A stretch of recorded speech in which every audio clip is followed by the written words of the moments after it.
Hey, what's up, guys, and welcome to this not special episode, but not special. It's an anniversary, not anniversary, but like it's 20th. 20th. It's a very special anniversary. It's our anniversary. This is gonna come out. We've done this eventually. for exactly almost, not really a half a year. not really 5 months. Almost. But I'm really proud that we have kept it on. Finally, 2-0. Like, yeah, 2-0, dude. I'm looking forward to 100. Dude, I think that would be... Can we do that before finishing? I think so. I think we can. If we do it during summer. If we like pump it up to like twice a week, dude, we can easily do it before. But this week we have seen Sorry to Bother You, directed and written by Boots Riley, with a budget of 3.2 million, which I think is very low for the type of like actors they have. They're pretty some big names. Dude, for the quality of the film. And also quality, yeah. The one thing that I noticed about the budget, maybe the horse people. Yeah, it fell through. Yeah, it fell through a little bit, but sometimes... We'll discuss that. Some angles were good, and then some were pretty bad. But for 3.2 million budget, they did it. They used it efficiently. Yeah. And they, with a worldwide income of 18 million, which is a pretty good percentage, with some great actors as Lakeith Stanfield, acting as the main protagonist, Cassius Green. Tessa Thompson as Detroit, the love interest, which is also she's also in Thor Ragnarok as a Valkyrie, or Valkyrie, or whatever you call it. I haven't seen about it. Yeah. Terry Crews as Sergio, the uncle. He has 3 scenes. Well, he comes up here and there. 3 scenes. Yeah. Stephen Ewan, famous from Walking Dead, as Squeeze. Oh, yes. And Danny Glover as Langston, the old veteran salesman. And the movie is about Cassius Green. He's a bit poor. He doesn't really have an interesting life. He doesn't have something that pushes him. He has a girlfriend called Detroit, and they live at their uncle's place, or like at his uncle's place. And he really needs to get a job, so he almost fakes an interview, or like he fakes a portfolio just to get the job, which he gets as a telephone salesman. And he quickly realizes that just being, himself doesn't cut out. And he needs to put on his white voice, which is this super weak, wimpy, "Hey, sir, I'm sorry to bother you today." Yes, so how's the wife? How's the wife? Yeah, and this old dude, Langston, teaches him how to do it. And then he quickly realizes that he has a gift of using the white voice. And he quickly climbs the company. It's almost like superpower. Yes. And it derails a lot in this movie. And then a plot twist at the end, and So that's the movie. Yeah, some shit. Well, what do you think about the premise about the movie? That's a big question, dude. That's a huge I think the premise is interesting. How would you describe the premise? The premise is a newly hired phone salesman realizing a special gift that makes him climb the company. Yeah, but what is the underlaying? Oh, that's the racist. Yeah. The racist question laying dormant throughout the entire movie. Well, we actually have not laying dormant, but being there all the time. Yeah, we have another satire. Well, yes. I see it as a satire, at least. I think it's satire. It's making fun or viewing the danger in the future, how the future of the communities in the Western world. Yes, because it's also you see this community that is run by white people, right? Yeah, all the bigger ups are white people. They're not even talking about the rest of the world. Yes, actually the third what are it called? third world countries. Third world countries. So that's even like like a big step down. Now we're talking about like Western countries that have like good economy. Yes. And like the danger and in how slavery can return. It's super deep. It's modern slavery. Modern slavery. Because so during the first office where he first get his job, there were only people of color who actually were salesmen, and all of the staff were white people. But then when he climbs up... Do you mean like the manager and... Exactly, and the team's person... The team leader. Team leader, exactly. But then when he finally climbs up to the higher grade, he gets a black man, like a black manager or like a black leader or something. So you're starting to think, being like, oh, maybe there is some versatility to the company. But then you realize at the big party that he is just one of the small dogs. Yeah. Yeah, and he's being treated like shit by the big super racist guy.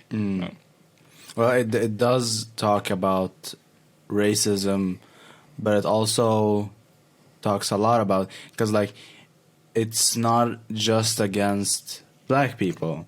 Like, okay, so we need to explain what worry-free does, and like how slavery is like, it's talked about in this film. Yes. So slavery in this case is so there's this big company that have this offer. They give people offers where you sign a contract with them, a lifetime contract, where you work for them.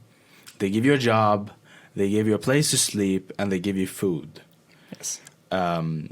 And they're called worry-free.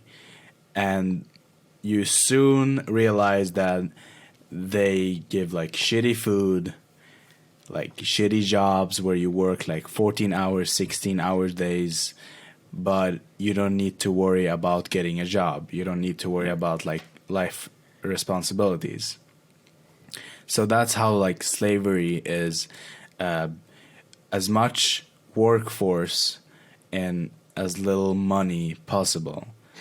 And in his work as a salesman, if you sell like a lot, if you're like a really good seller, you become this power caller, right? It was power caller? I think it was a power caller. Yeah. And power caller, you get to know that it means that you go to the upstairs, right? And you're like one of the big guys. One of the higher ups. You actually climbed the company. Yeah, literally climb. Instead of being in the basement. And you get to sell big things.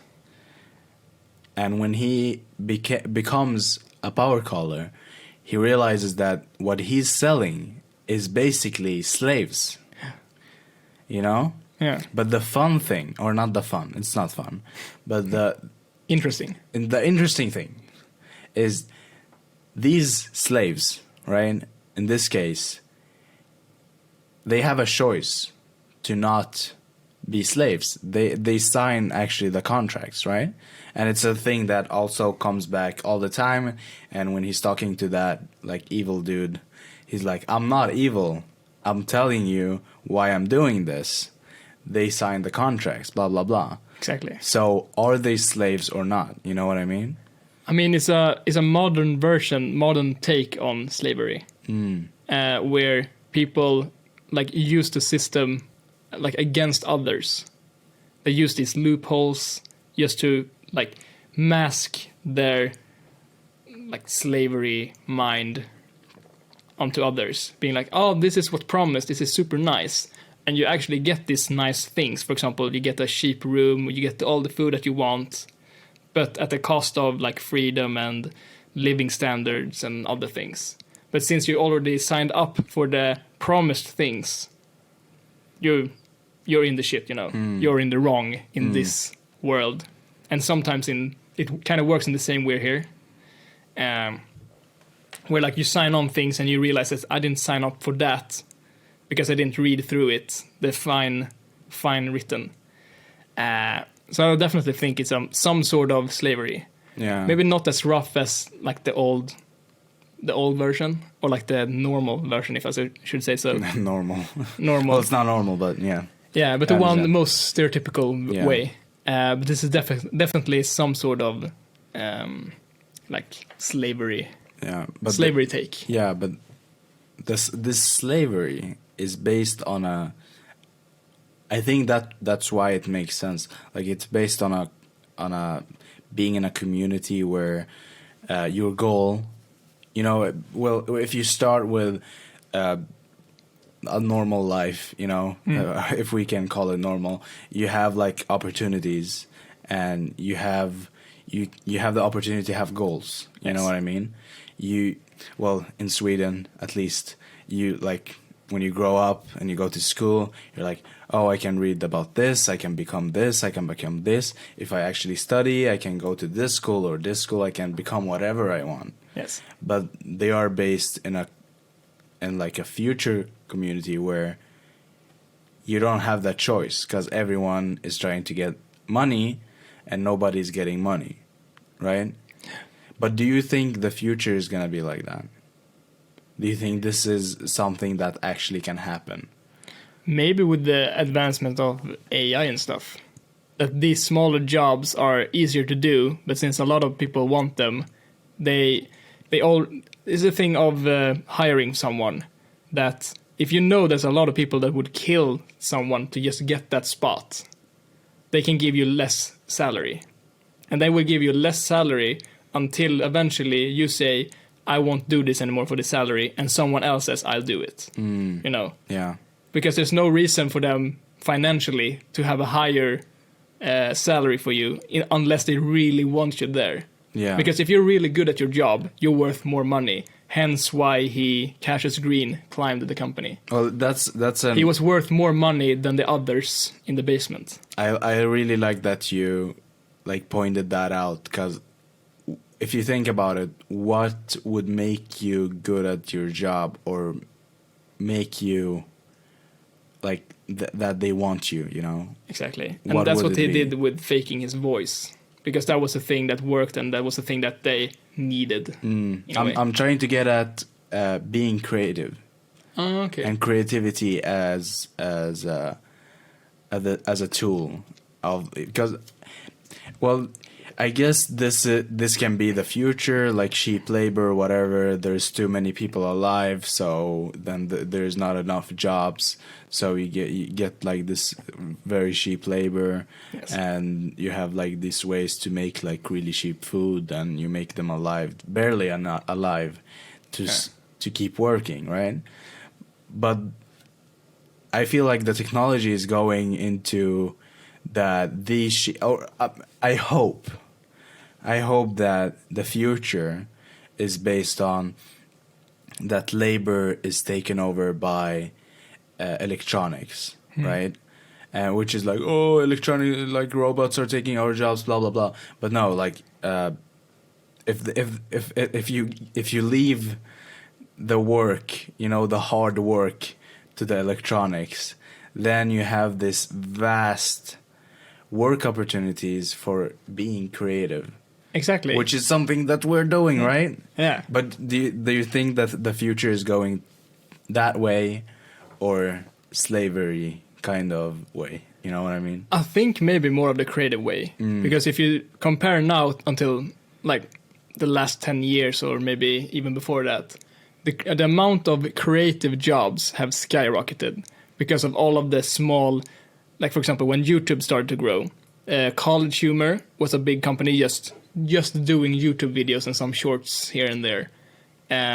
They wouldn't exist if it wasn't for BuzzFeed. BuzzFeed, and like the Watch tons and Mojo, tons Looper, and all of these. I think there is more than like probably 10,000.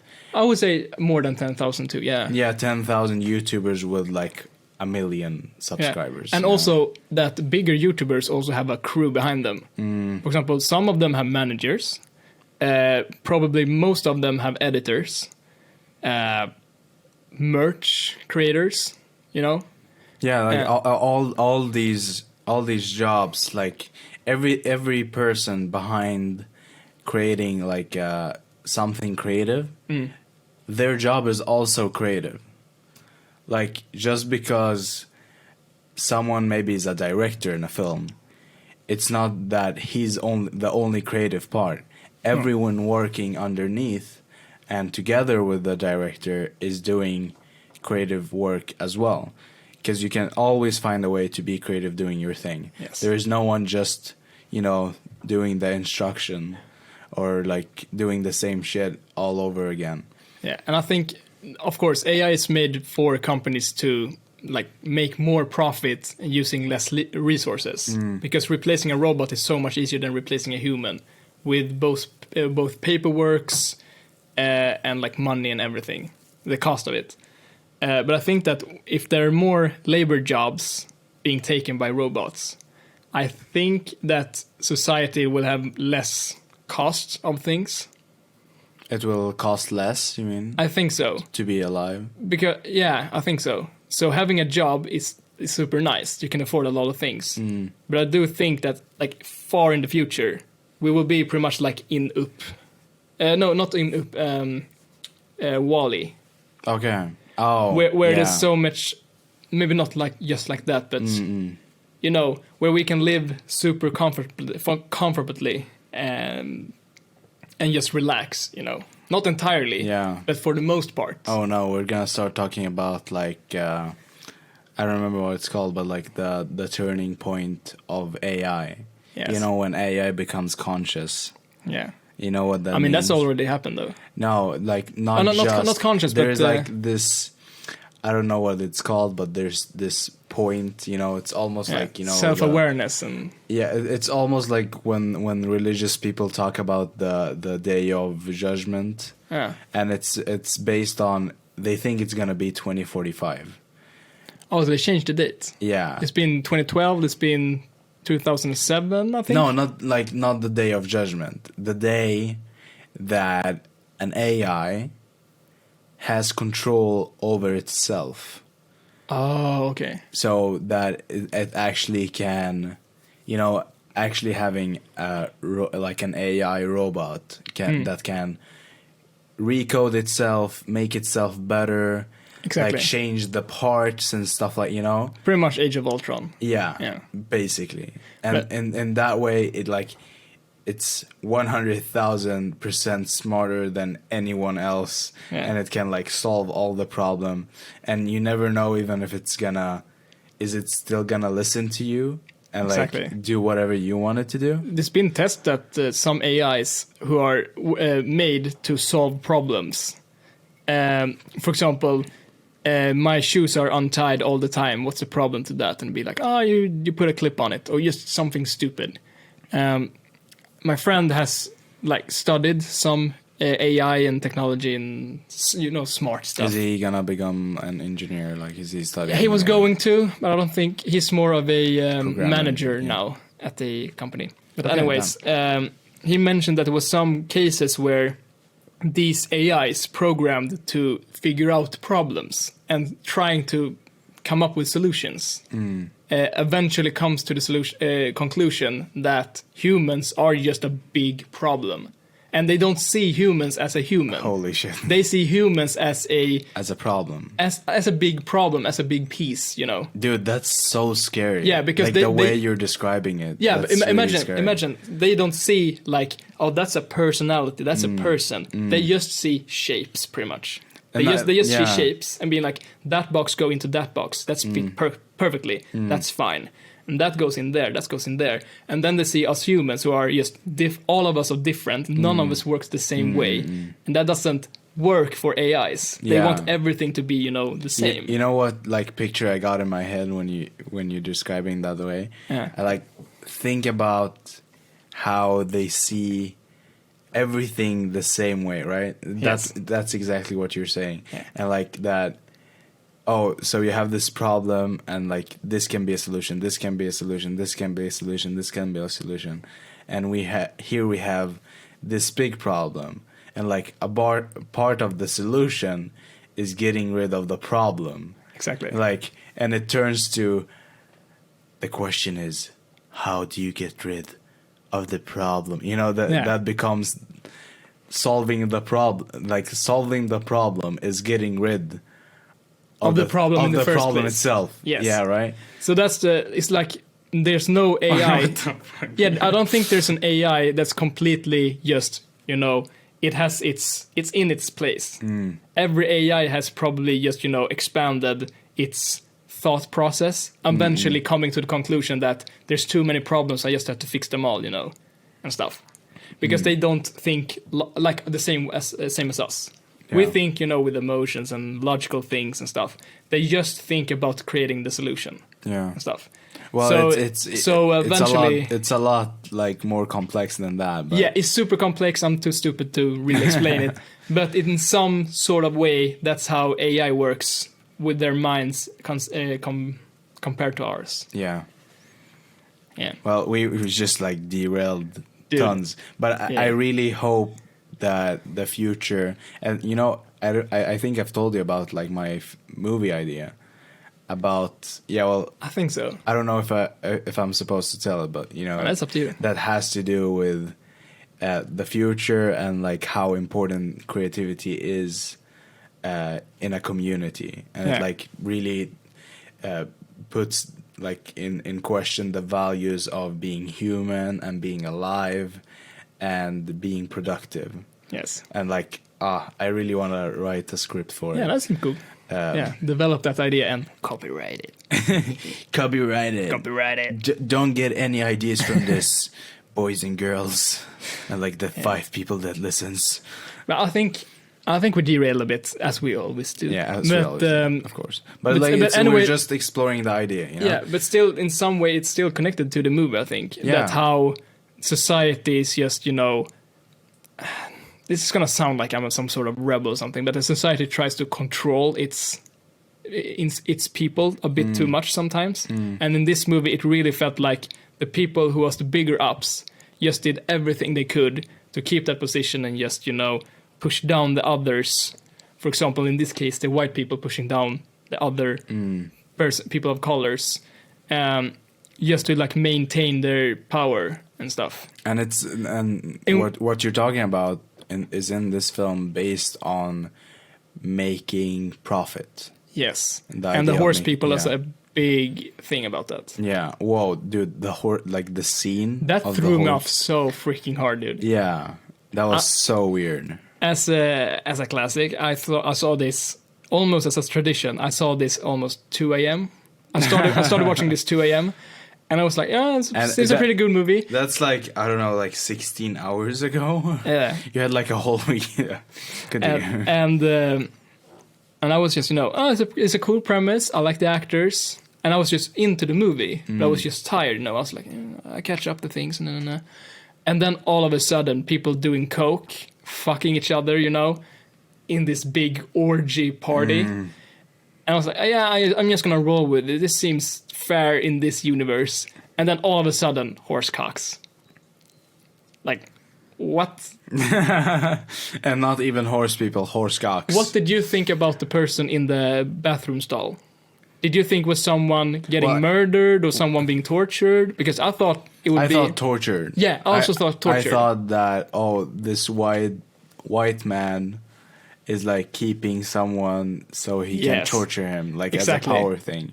I thought it was something the olive door. Yeah, I thought it was the other black guy probably said something wrong or anything, and then immediately being super punished for it. Yeah, because the white people have the power over them, you know.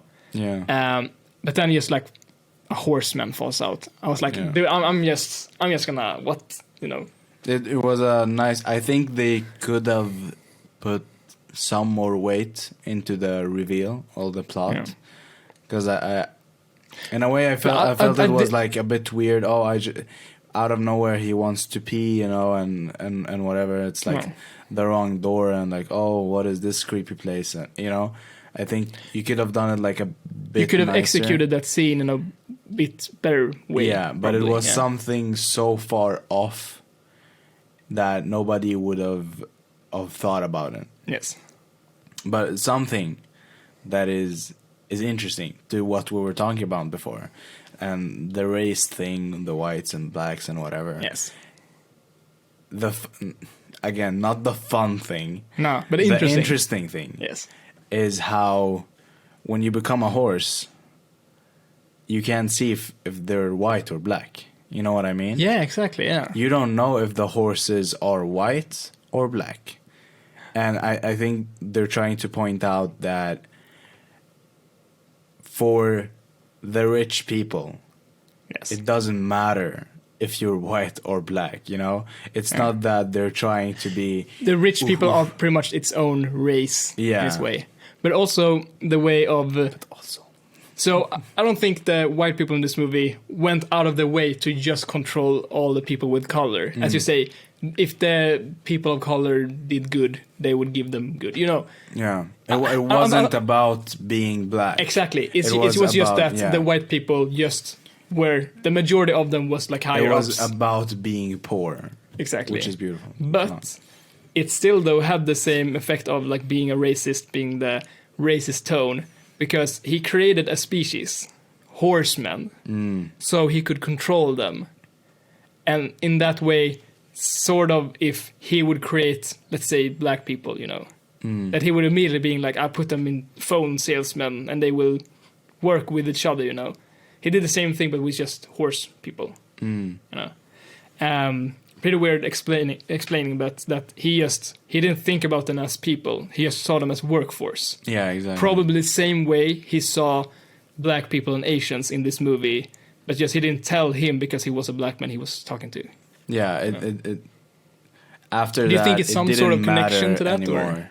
Yeah. Well, yeah, it didn't matter anymore if you're white or black. And I think what the filmmaker is trying to say is that the future, or even now, it's not about race.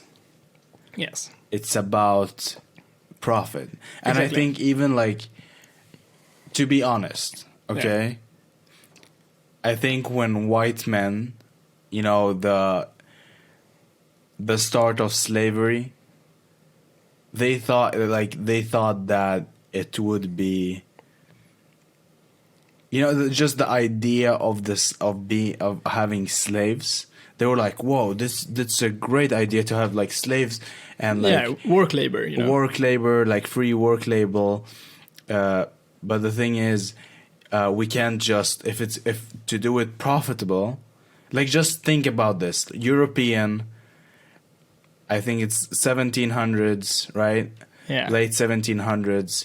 They discover America and they start like colonizing it, and they bring people from Africa.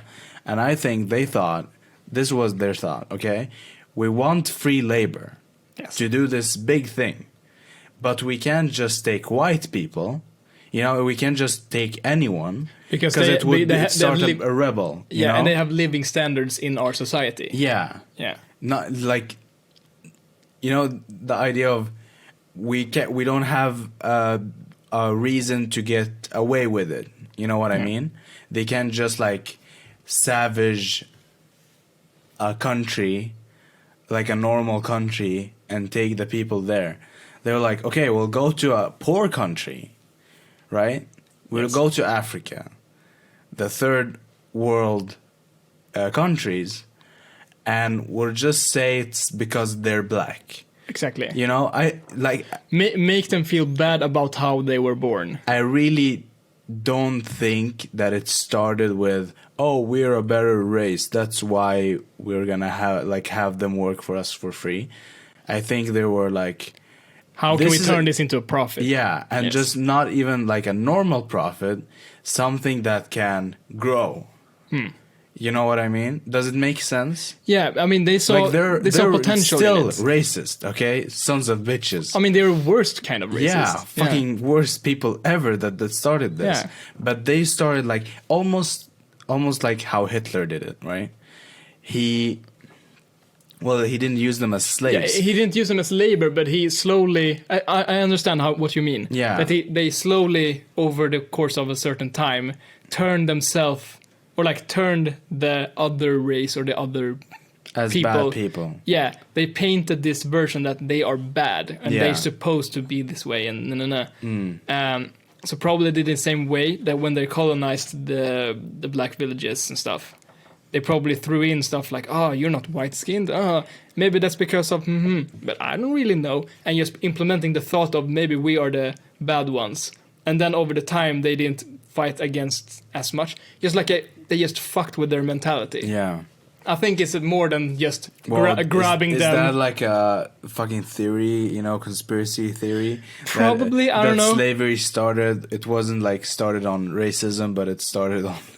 profit. I definitely think that like it started... the idea of profit. I think it was some combination of they are weird, but like we are used to how we look. We are like superior to them or something like that. And since they had technology and advancements and stuff, it was still racist, but like of course it was racist. It's still racist. Like another reason to why. Exactly. But if they could have white people as slaves as well, they would have done it. Don't you think? You think it's even more racist that they were thinking about profit instead of actually them as humans? That's fucking.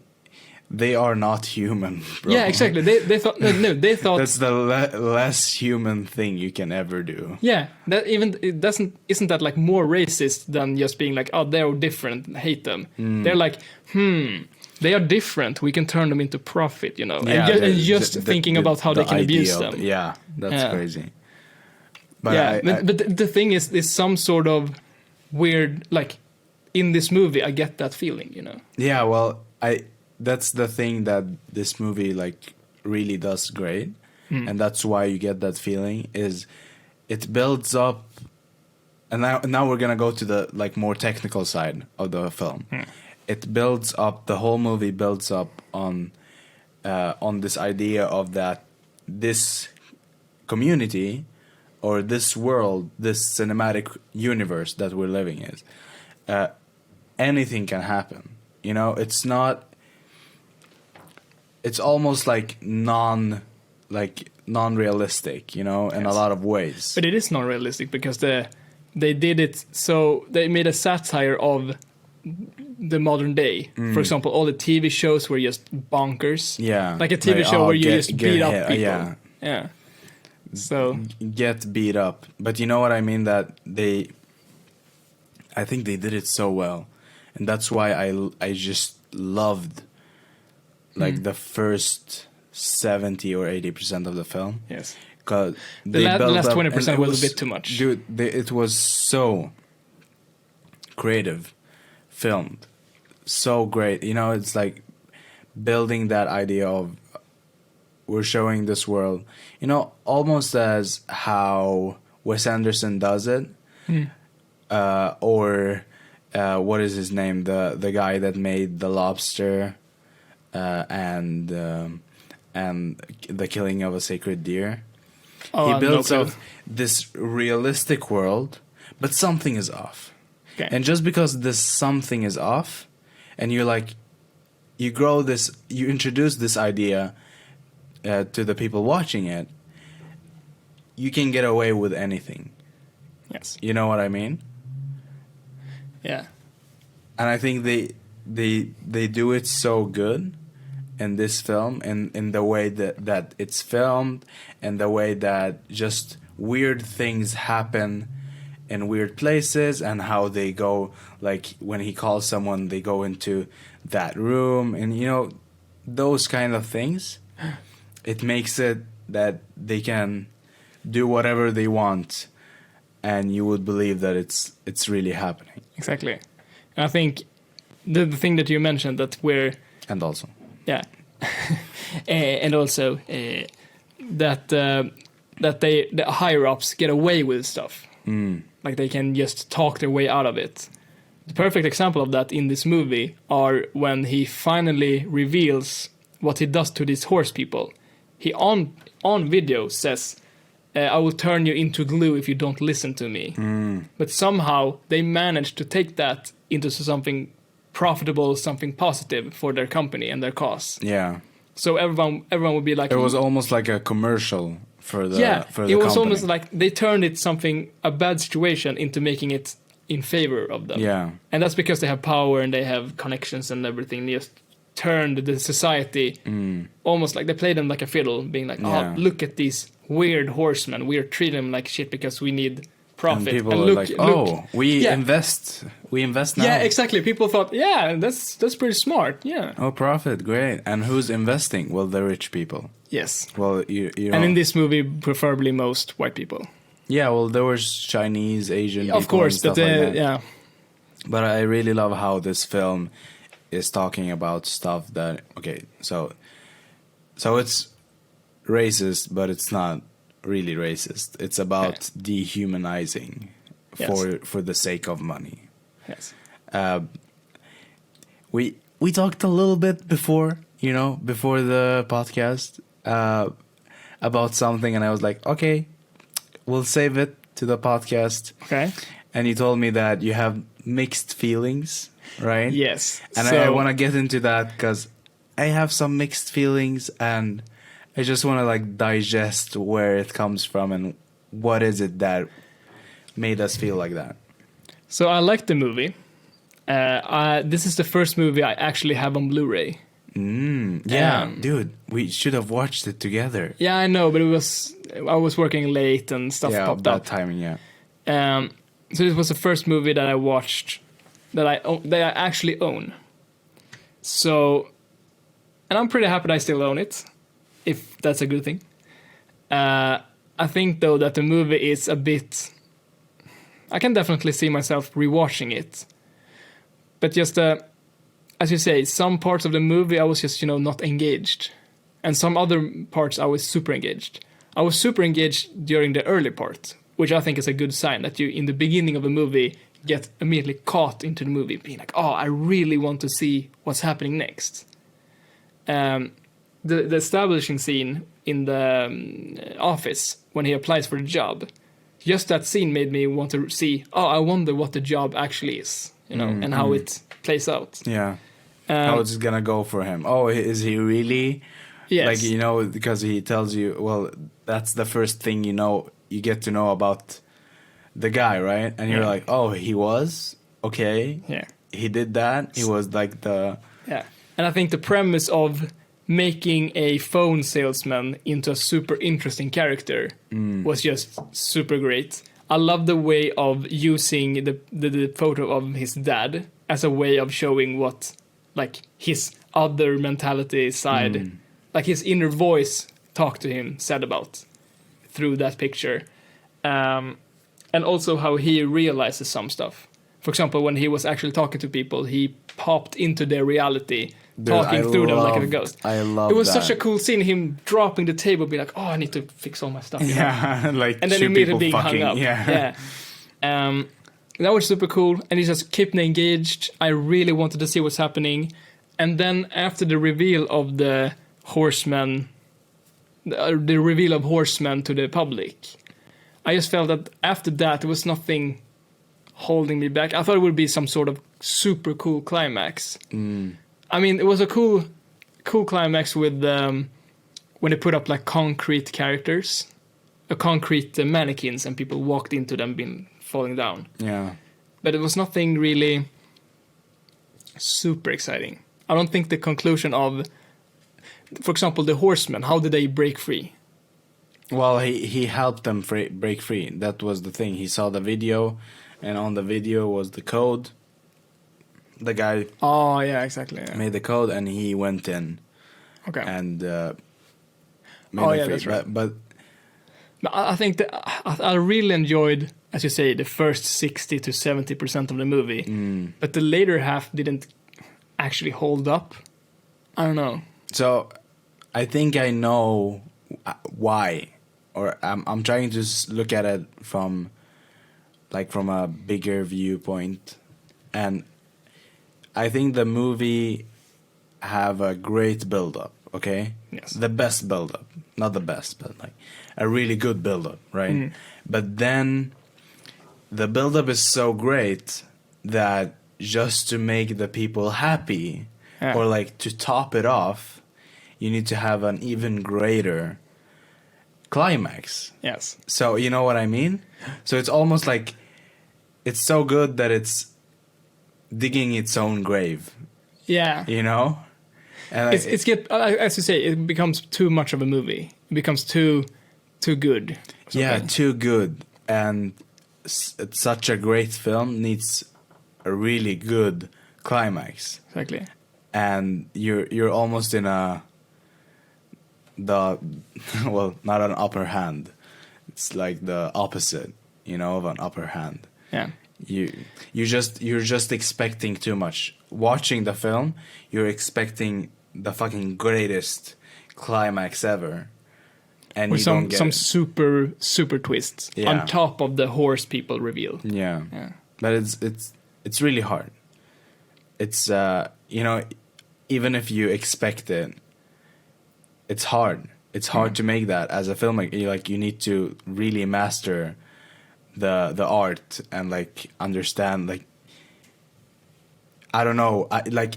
If you ask me oh, what do you want it to end, or how would it end for you to be satisfied?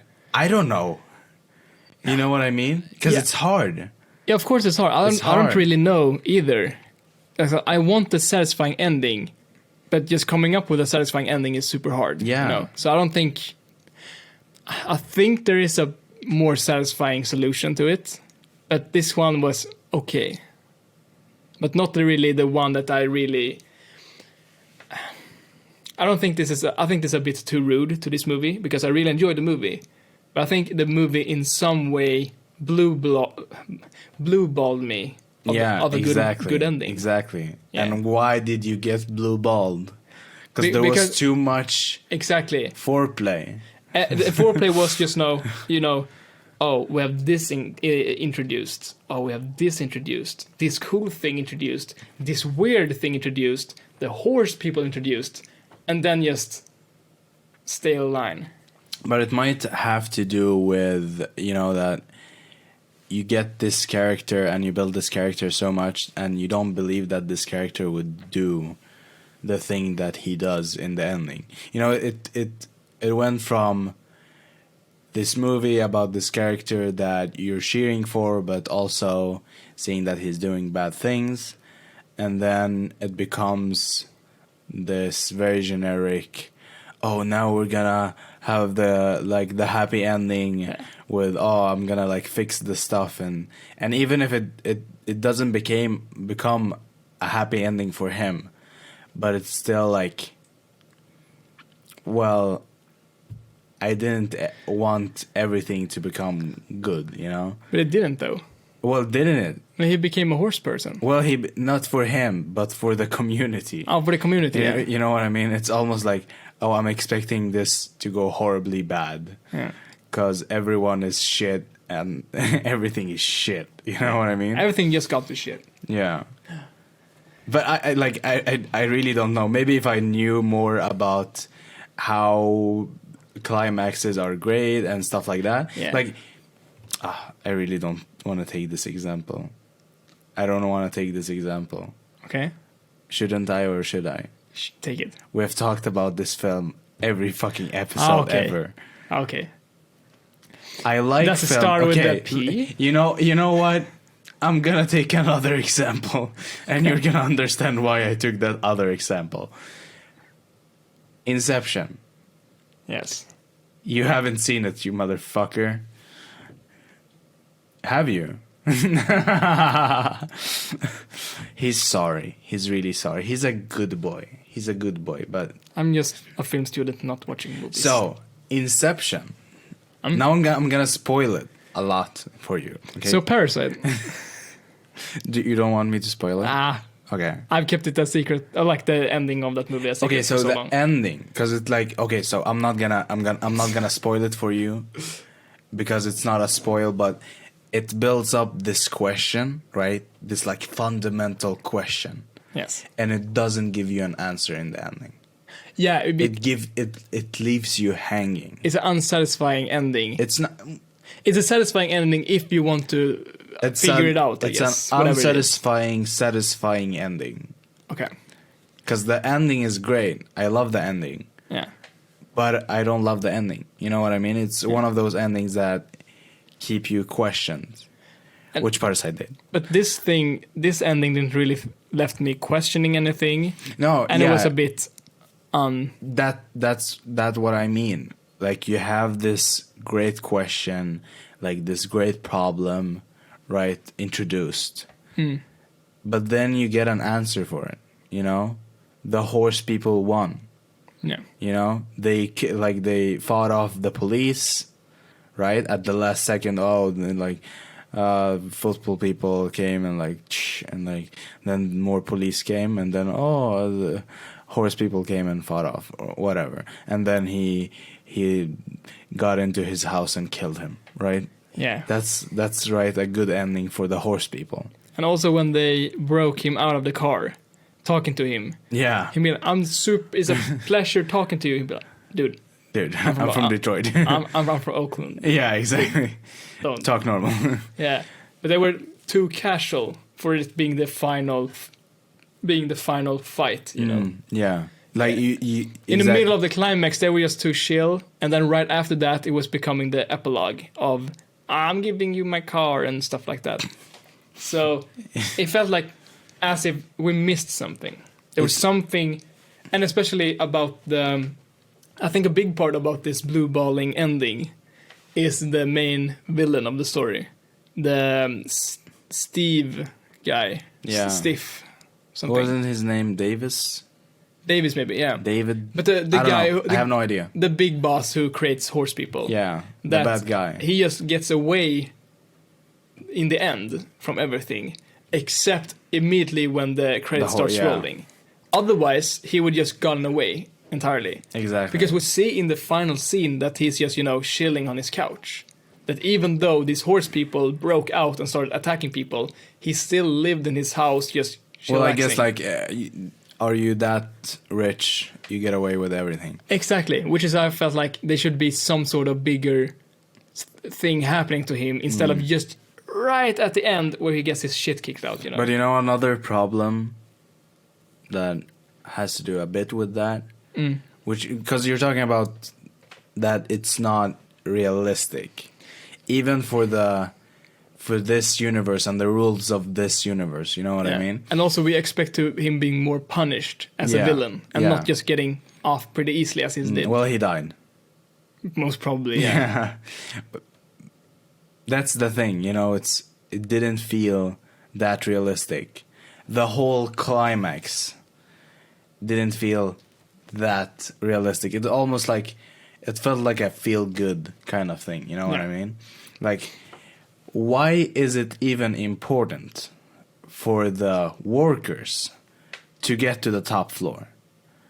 Why is it if we stop them from going up, we won? You know what I mean? They can do the calls and sell everything from anywhere. And if it's a really good company, they wouldn't put them in risk. You know what I mean? They can actually work from any fucking where. Yes. They could be working just from calling people. Yeah. They could have been working if it wasn't for, I guess, budget. They were probably keeping a low budget on the small salesmen. Yeah. So they just what's a cheap locale to keep them in? A basement, But if they, as you say, they just it didn't feel realistic, and really, even if they're muscular horsemen or whatever, the cops with the guns would win, fucking have an AK-47 and shoot that shit, because it's not like that this world doesn't have weapons. No. They do have weapons. We see the big boss having a gun casually in his room, and they're not holding back on violence. Why didn't they shoot down the fucking monsters? The monsters, you know what I mean? I think it has to do with that as well, but I haven't heard anyone complaining about it. No. I talked to Jonas about it. I heard some reviews. I don't know, some people mad about it, and some other people are like they see the film, they don't think that the ending is supposed to affect, you know, everything.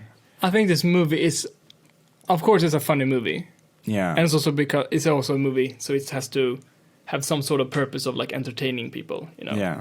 But I do think it's a lot of the movie is about statement about slavery and racism, you know, as it's clearly shown in the movie. But do you think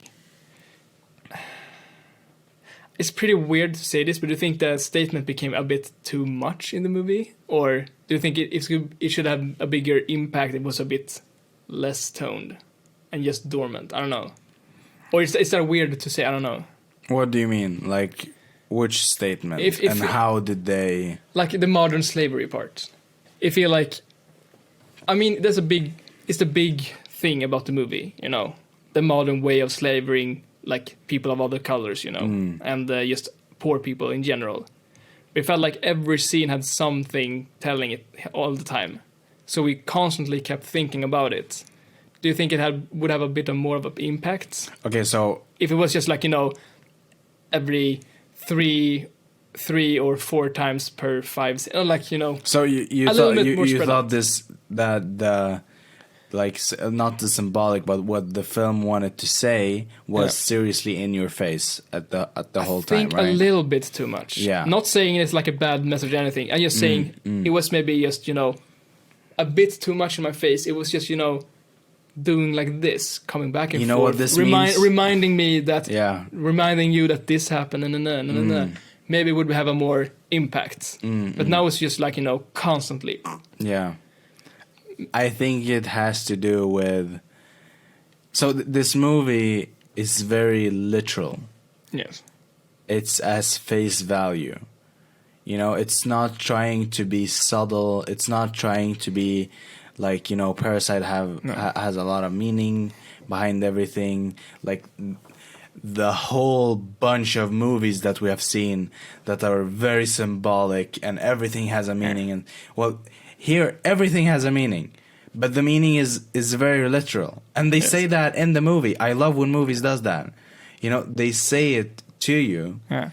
Oh, there's this guy, like, the statue of the guy fucking a horse.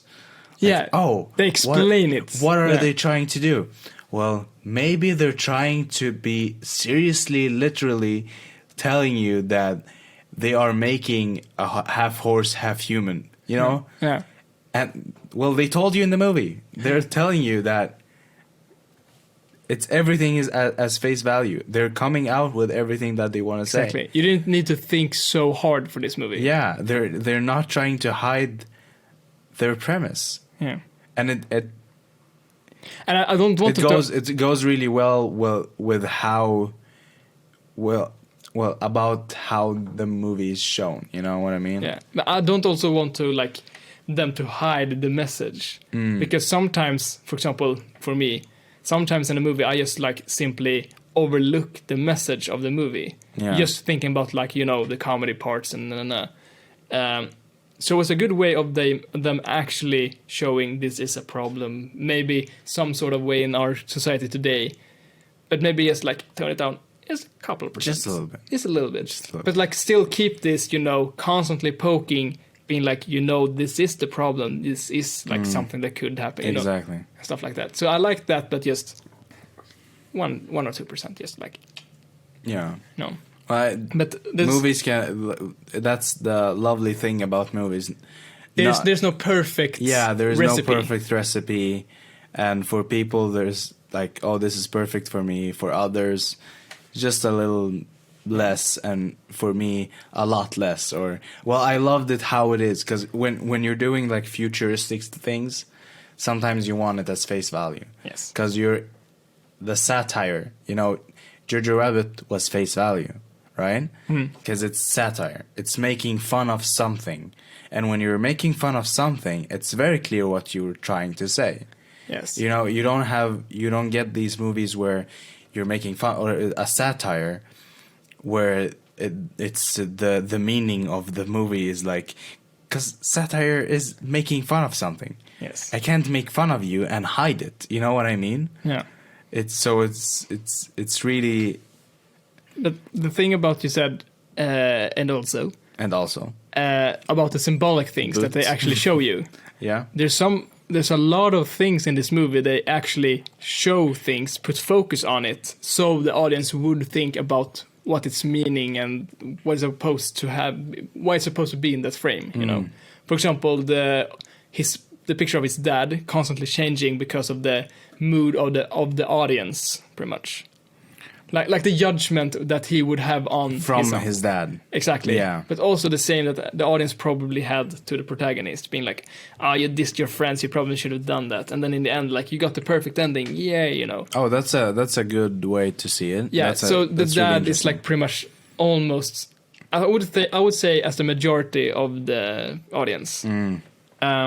But you know, but also the thing but of, also yeah. how the symbolic I'm sorry. of it should be a catchphrase at this point. But about the earrings. Yeah. They even pinpoint in a scene saying like, I really like your earrings. Oh, cool, I made them myself. And then we just see the earring and just a little bit of her neck. You know. But I didn't get the... I didn't even get it too. Yeah, I think those were like a bit deeper. I think that's than the rest. that's the thing you need to look for. Yeah, exactly. And so I think there's a different difficulty of messages in this movie. The basic message is the racist slavery thing. And the harder messages are the one that you have to actually look for. Yeah. For example, the earrings. What's the meaning of the earrings, you know? Yeah. Or maybe I'm just completely dumb and just missed it. No. I think the earrings, there are probably a meaning to it, 100%. Yeah. But I think we're just too dumb to understand. Yeah. But maybe in a few years, then we can break it down. But also, the father thing. Okay, but also. I thought that because I'm reading or I'm listening to a book right now that talk about characters and how you're supposed to direct actors and stuff like that. And a part of it is talking about how actors work and how to act. You know what I mean? And one of the things that you build up for your character is its spine. Spine, okay. Yeah. The character's spine. The thing that always keeps the character, like that everything that the character does is based on it. You know what I mean? Yes. Well, maybe for someone it would be, I really want people to like me. And that it's like the person's spine. So everything the person does is based on trying to make people around her or him like the person. You know what I mean? Yeah. I thought that with the picture, it was his spine. His spine is always like, Oh, okay. what would my dad think of me? Or I'm trying to make my dad proud. Exactly. You know, what would make my dad proud? Would he be proud of me right now? And then is he just face palming? Obviously, his dad is dead, right? Yes. And even if you think like, oh well, if he's dead, why is he trying to make him proud? You know, he's dead. Yeah. Well, even if he's dead, like when people die, our relationship to them don't. Exactly. You know, they live on in our memories. Exactly, and in a way, he's thinking that his dad looks down at him, and this is how his dad is looking at him from heaven. Yes. And also the thing of even though there's a slight possibility of ever meeting them again, this is getting super deep. Yeah. I'm not saying there is and there isn't, but the possibility of meeting them again. They don't want to be like, "Hey, what's up? What's up, Daddy?" And What's up, Daddy? What's up, Daddy? And then seeing him standing like this, you know. You still want, even though that's his image of him. You know? Exactly. Yeah. That even though he's not still there, we should still be proud of him in a way. You know, now that we have made fun of, but also we can use it in a sarcastic way to maneuver from one conversation to another. Okay. Because we would be like, but also, you know, sarcastically, and then continue on talking in the other like direction that we wanted to go. So but also, but also, but also, but also, Favorite quote? Oh shit, we're already there. I guess. Yeah. Unless you have Okay, some. so I go feel on. like. I think we went deep into a lot of things. Yeah, I think we went deeper onto the actual, this like the message of the movie. Subtext. That's a good word. Yeah.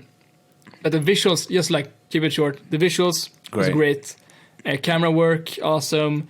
The Lighting, effects, awesome. The only thing that really bothered me was sometimes the horse costumes.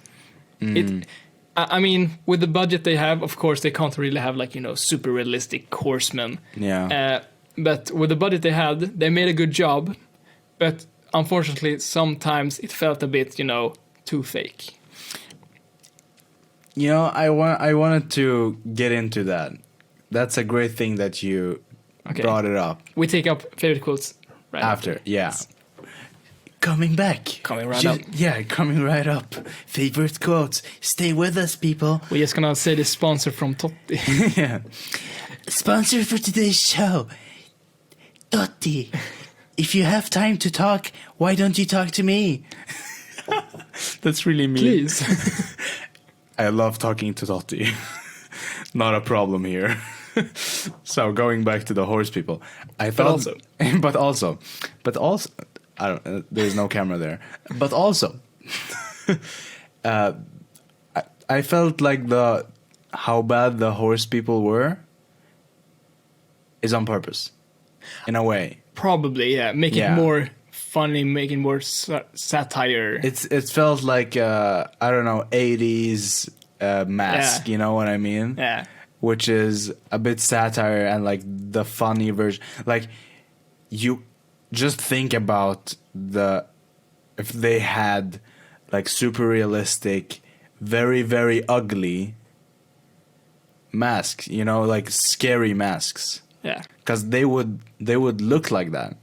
I think that even the visuals of the horse people is a satire, just a comedical way of showing them. Go ahead. I think as you said, they remind you of like old visual, like practical effects, I guess. Exactly. Yeah. So I think it's both on purpose, but also that they knew that if they put in too much effort into like CGI horses, it would just look bad and not as a part of the movie. Yeah. So they went with the practical effects thing instead. Exactly. Which I enjoy, but still, it threw me off a bit, not cringe, but like a bit... grinds your gears. It was like becoming a joke itself. And it took me a little bit from the movie.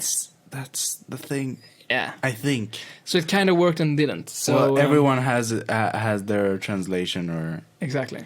Understanding of stuff, but... Yeah. But the visuals are good and the message is good. But in the end, it doesn't really... It felt like a... The ending, I think just the ending in... Ghostbusters type of monster. Yeah. That's a really good example, because I was thinking... Like, I've seen that type of you mean mask, the muffin, the marshmallow man? Yeah, exactly. Yeah. That type of practical... I don't know. Yeah. Maybe they use VFX or like computer generated stuff, but it felt like that. It felt like a bit nostalgic, I guess. Yeah. Like the monster. It felt like an old kids show where they like big mascots being like, "Hey, what's up?" But just a bit scary. Yeah, and dicks, And not scary, but like talking like normal people. Yeah. Yo, I'm from Oakland. You don't need to speak like that. Hey man. Hey man. Talk. No. Weird that he started talking to him like that, because he had the conversation with the guy in the bathroom. Yeah, exactly. They talked to him. Yeah. Sorry, just holes we're filling. Yeah. We're talking shit.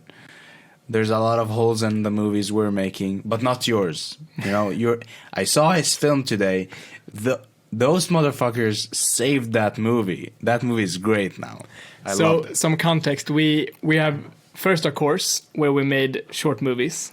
And we didn't do anything post working with them, just like filming them, editing them, and then showing them to the class. Yeah. Then we split into smaller groups, and then we're making 2 different versions of that movie. Yeah, in the smaller groups. And we added some more scenes. We made some animations.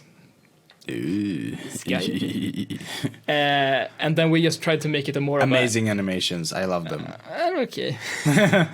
I like them. Yeah. At Okay. least. Oh, thanks. We tried to, my boy. So we tried to make a more of a funny movie, and I think with the feedback we gotten so far, it's pretty solid. Pretty solid. Yeah, it's funny. Now it's I'm at the point movie. I'm too afraid to showing it to too many people because I want the laughs in the audience. Yeah, don't show them to. Yeah, No. I think like just surprise. I showed everyone. it to you, Dag, and Samuel, and also Erik. He also went by and saw it, Yeah. But I don't think that many people know about the Yeah, animations. just keep it a secret. People know about the animations, but they don't know what it is. Yeah. Keep it a secret. It's really funny. It's super funny. But your movie is just amazing as it is. It's No, like that. it's not. It's not. So you want to sit there for an hour and just like talk shit? Yeah, Like- I really do. It's amazing to talk to you every time. It's like it's really fun. But okay, so But it's just nice Quote. to just yeah, we're gonna start having those podcasts where we talk shit. Yes. I'm really like getting shit faced and talking Like shit. every once in a while we just try to have something where you just release shit. Yeah, just talk about like anything, just stories. Yeah. But for now, Dude, that's some fucking weird stories, dude. I know, and not I don't have any. Like I need dude, to and not really like think super of- weird stories, but just like super Funny. awkward and just stupid stories. Yeah, probably it would be fun to hear all about them, even But- if I know some. But also, But also favorite quotes. favorite quotes. Let's go on. Should I take mine first? Yeah, sure. My favorite quote. Mine is was- really not good. I really enjoyed the white voice like personality. Yeah. Because he became so simpy. Like he became so like a wuss, he was just, yay, let's do this, woohoo. He kind of was like a Victor, let's hear your white voice.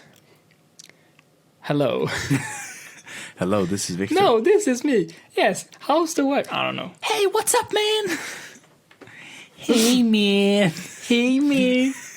No, but the best part or the best quote I think from the movie. There was a lot of pretty decent quotes in this movie, but my favorite one was actually making me laughing out hard, or laughing out loud. Lolly. Lol. Was when he made a toast with all of his new teammates, co-workers at the higher office, and the first he said, as you quoted it, saying like, this is one for the homies and this one is for me. And then right after he says... Some for the homies and some for me. Yeah. And then right after he says, we used to hunt mammoths. Yay! So fucking weird. It's like, why? What? Yeah, well, I also have a very ridiculous quote just because it's like super funny and such a funny thing to say in a really serious scene where he gets offered to become like this horse guy and he would get a lot of money, right? And this guy is offering him $100 million, right? And he's like, no, dude, I don't want to become that. Like, no. And he's like, but remember, you're gonna get a horse dick. Okay, is that supposed to change my fucking mind? I don't want to become a fucking horse, dude. But remember, you're gonna get that horse. I like that. dick. I like that actor though. Yeah. I don't know his name, but he really nailed that douchebag psycho. it. Yeah. He really was great. Yeah, he was one of my favorite characters. He was just Yeah. fucking weird. Like so. You didn't know what he was gonna do next. Yes. He was like just everywhere. And then all of a sudden, horse dicks. all of a sudden, horse dicks. Yeah, but I don't know. I feel pretty solid. solid. You wanna give us? So after all this, it's a good movie. It's a good movie. I will rewatch it, but mostly not because of the, I don't know, if in case I missed something, but mostly because of just entertainment value. But if I'm gonna rewatch it, I'm gonna rewatch it with someone who hasn't seen the movie.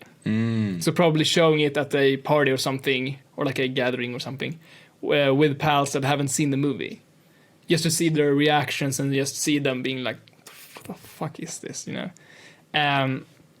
So I think it's a great chill movie, but still it has some deeper meaning to it and has some, some impact. So I want to give it a 3.8. Okay. 3.8. It's not nearly 4, but it's definitely not 3.5. I still think it's a pretty high up, and especially with the budget they had, they got big actors. They got some really great actors. Yeah. Jesus. Like, I'm not talking just big actors. I'm just talking also like great actors. Yeah. So I really think with the budget they had, they did an incredible job, but the ending was a little bit too and stuff. And also just And also. So all very close to 4, but a 3.8. Yeah. Yeah. So rewatching a film. Yes. Like, I think when I say I want to rewatch a film, it's based on the knowledge that I have on just the sheer amount of movies that I want to watch that I haven't seen yet. You know, it's a really long list, my dude. It's enormous. You know, there's so much. Imagine your list that you've also watched is mine.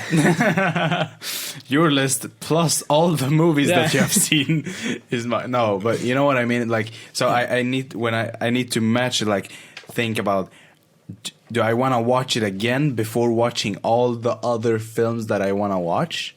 Yeah.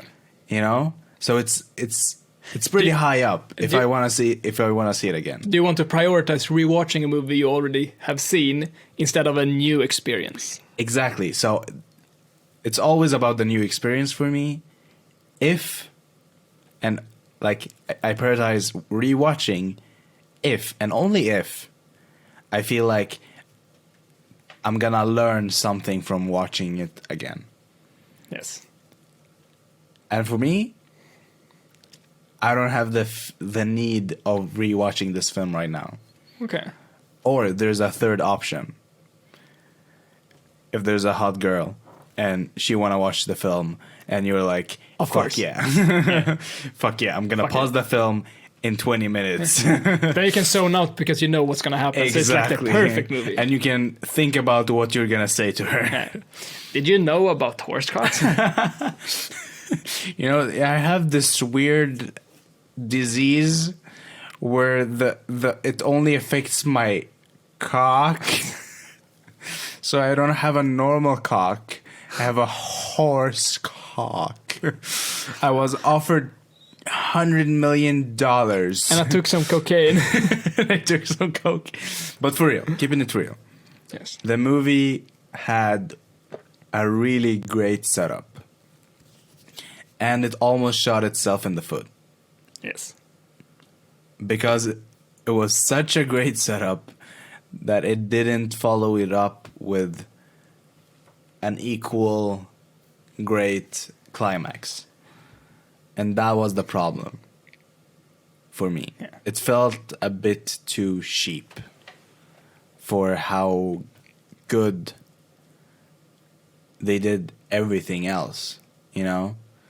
It was hard to top. It was almost like a realistic ending to an unrealistic film. Yes. Well, the ending wasn't realistic, but it was realistic compared to other movies. You know what I mean? Yeah. It was such an abnormal movie There were needed no an abnormal ending. That's a good way to put it, right? Yeah, they didn't need a like a space battle or something just to top the entire movie. Exactly. But maybe just something else, maybe. I don't know. Yeah, it's really hard because of course. It needs to be really creative. But I think, for me, I didn't need that happy ending. No. Because that movie wasn't happy. I thought honestly that they wouldn't hook up again.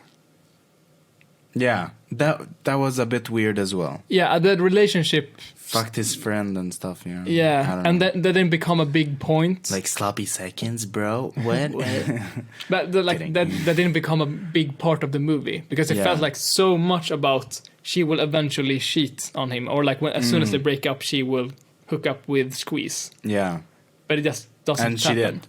Yeah, she did, but then immediately says like, that's never gonna happen again. Yeah, and then there's no follow up, elaboration. There's no build up, or like not build up, but like more continuation. Yeah, and then just like, we're back together now.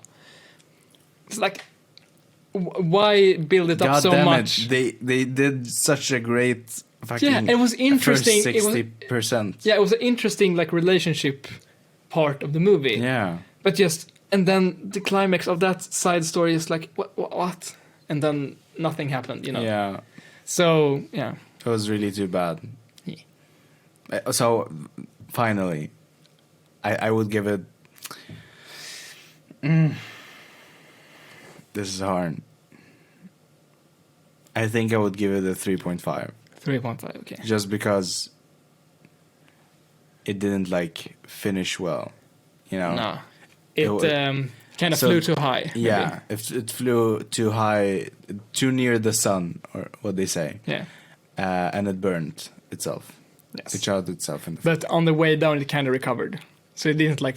It didn't completely. It still stayed die. up there. Yeah. You know? Well, I remember the good times we had when it was all nice and good, and then it became a bit weird.